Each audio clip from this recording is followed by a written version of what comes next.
Hey, everybody, welcome to another episode of WP the Podcast. I'm David Blackman. And I'm Tim Streifler. Today, we're going to talk about should you add social media login options for your WordPress website. And we're going to kind of break this into two parts, I guess. I'm going to talk about what it is, and then Tim's going to kind of bring in whether or not you should or shouldn't, pros, cons. And this is actually a user submitted topic for what's it called, Tim? WP Hub social platform, the new social platform for WP for WordPress users. Yeah, so it's wphub.social is the domain, and the founder Justin Ormerod. Sorry, Justin, if I am butchering your last name, but yeah, Justin is a listener, and yeah, he submitted this topic. So thank you, Justin, and thanks for creating an awesome platform, wphub.social.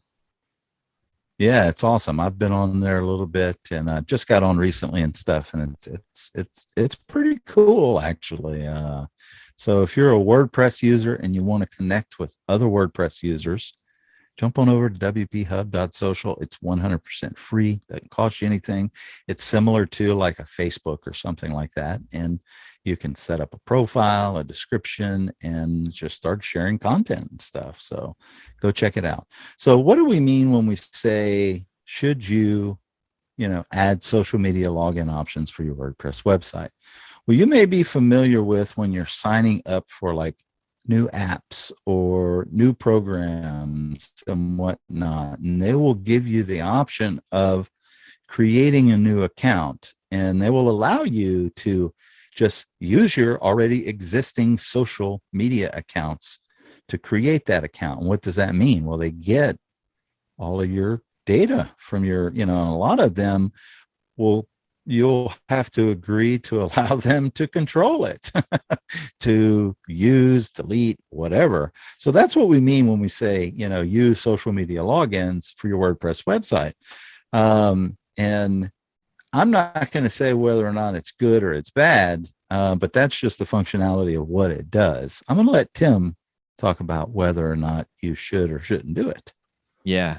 So, I'm going to say it depends on what type of service that you have or what type of service you're signing up for. So if you're in the consumer's point of view and you see that method of signing up using your social media account or whatever, take a second to think, what is this and how important is it for me to keep it secure, right? If it's banking, which obviously they wouldn't do that for banking, just hypothetically, then you want that to be as secure as possible. So I wouldn't recommend using social media. And I'll explain why in a second here.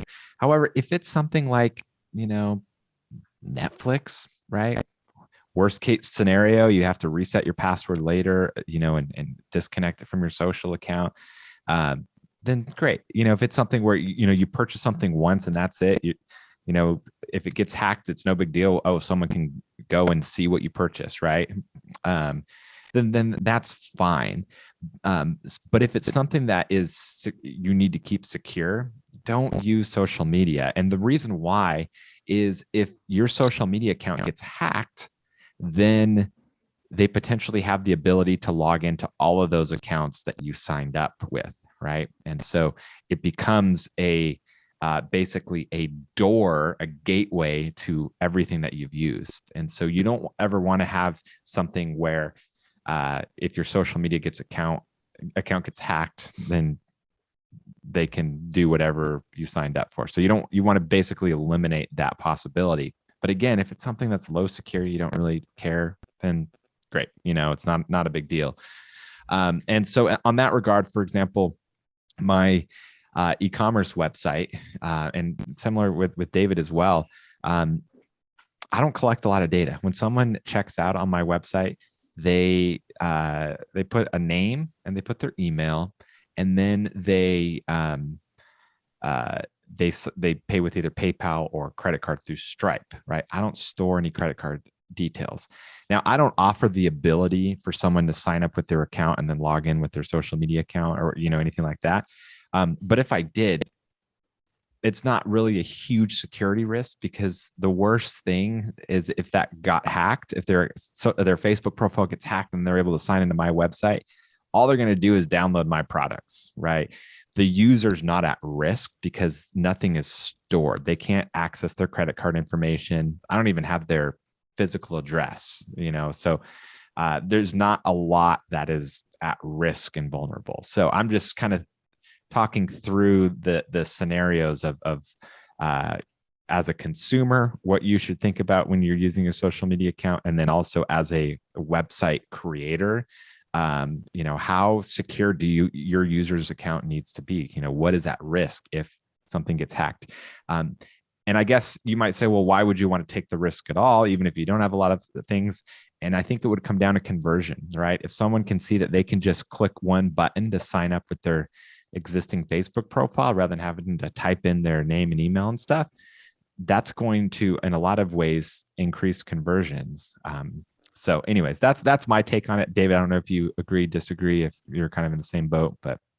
Yeah, I am. I mean, my personal opinion is I don't sign up with anything with my social media logins. I just don't, because I don't want them having my social media logins. Those things those are pretty important things these days, and Yeah. I just don't, so my habit is, even if it is very low security risk, I still create an account. So basically I have an email address that I use to sign up with for everything. So it's really easy for me to go to it. I don't use just about anything else in that email address. So I'm not getting a bunch of emails and stuff and spam or I got to dig through. It's going to a very specific email that I created. It's a highly secured password and stuff. And then I create it. So that's just my feeling on it.